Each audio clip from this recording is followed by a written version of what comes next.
The Kawasaki Ninja 300 will soon be replaced by the all-new Ninja 400, but the Ninja 250 will stay. The latest iteration of the quarter-litre Ninja was showcased at the 2017 Tokyo Motor Show, and the new model will receive a visual overhaul, along with added performance.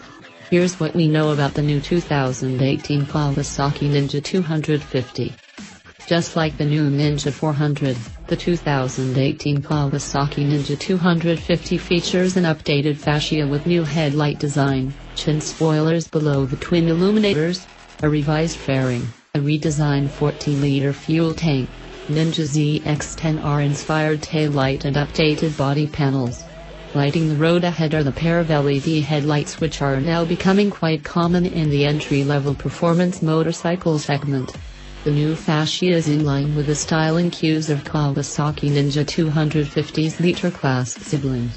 The 2018 Kawasaki Ninja also features fairing, integrated front blinkers, and a revised wheel design. The 2018 Kawasaki Ninja 250 now tips the scale at 167 kg wet, which results in better power-to-weight ratio. The new 2018 Kawasaki Ninja 250 also packs more power than its predecessor.